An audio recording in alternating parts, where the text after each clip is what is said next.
Let's dive right into this explainer and unpack the cold, calculated economic decisions that built a 300-year global tragedy. When we look back at the transatlantic slave trade, it's so easy to view it simply as a period of immense, inexplicable cruelty. But to truly understand how it scaled up to such massive global proportions, we have to look closely at the ledgers. We really have to examine the brutal economic math that drove empires to prioritize pure profit over human life.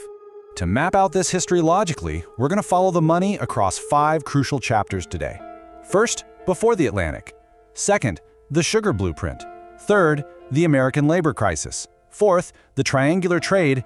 And finally, the business of empire. All right, starting right off with Chapter 1, before the Atlantic. Let's establish the baseline of European labor. So in Europe, large-scale slavery wasn't actually necessary for a really long time. And that's because the agricultural economy relied heavily on serfs. A serf was someone permanently tied to a lord's land, and their entire economic value came from the food they could produce right there. Here is the absolute key economic constraint. A person can only grow food if they actually have land to cultivate. So if a lord wanted to buy a slave, they'd literally need extra land for that slave to work on, which in Europe just wasn't always available. Now, take a look at this contrast because it's super important. When lords did need extra labor off the land, they didn't immediately turn to the African slave trade. Instead, they used indentured servants. These were people forced to work for a limited time. We're talking criminals, debtors, or people who voluntarily sold themselves into service for cash or a ship ticket. And doing this was way cheaper than importing enslaved people from West Africa. Why? Well, historically, those West African trade routes required crossing the treacherous Sahara Desert, which was a massively expensive journey requiring heavily supplied camel caravans. So that poses a pretty dark question, one that literally pivoted the course of human history. What happens when a nation figures out how to completely bypass the Sahara? Up until then, the West African coastline was considered basically unnavigable due to a lack of settlements and places to resupply. Ships just couldn't carry enough trade goods to actually make a profit. But as we'll see, that was all about to change. Which brings us to Chapter 2, the sugar blueprint. This focuses on Portugal's deadly innovation. Portugal was uniquely stable at the time, and they were driven by a very trade-hungry middle class. So, they invented the caravel. Check out the triangular mast on this ship.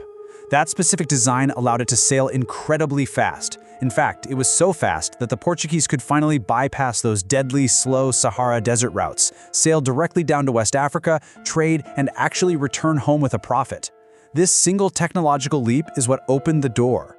When Portugal took this technology and colonized the completely empty island of Madeira to grow sugar, they created a ruthless, step-by-step blueprint for plantation labor that would soon spread across the world. Since Madeira was uninhabited, they had no local serfs to use. They tried starting with indentured servants, but European workers couldn't handle the brutal tropical labor of building sugar terraces and digging canals. So around the 1440s, Portugal began buying enslaved Africans specifically for this backbreaking infrastructure work. Almost overnight, they transformed an empty island into a giant, highly profitable sugar factory. Moving on to Chapter 3, the American labor crisis. Let's look at the domino effect of colonization. Spain initially tried to replicate Portugal's model by using Native Americans as serfs in places like the Caribbean. But just look at this data for Cuba. We see a staggering, horrifying drop from 350,000 people to just 35,000 in barely 20 years.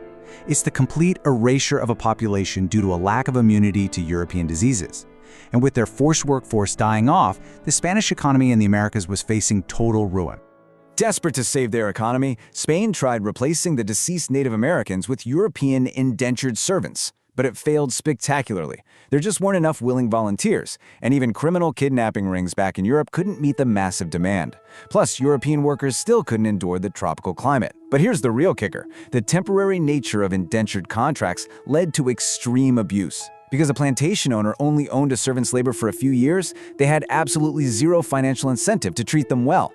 They inadvertently designed a system that maximized brutality for short-term profit.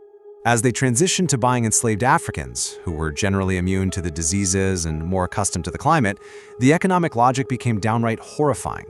Just listen to this quote from Admiral Sir George Yeo.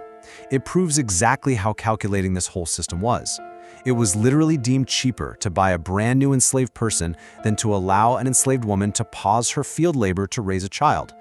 From a purely financial perspective, plantations found it more profitable to work enslaved people to death by their 30s and just buy replacements. That takes us to Chapter 4, the triangular trade. This is the geographic loophole that scaled a tragedy.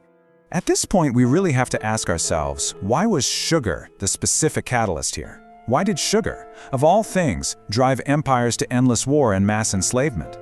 Why not timber, or gold, or silver? Well, the answer is entirely economic.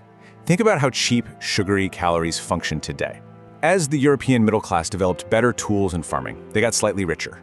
And historically, when poor populations gain just a little bit of wealth, the very first thing they buy is sugar, because it provides a massive, incredibly cheap intake of calories and energy.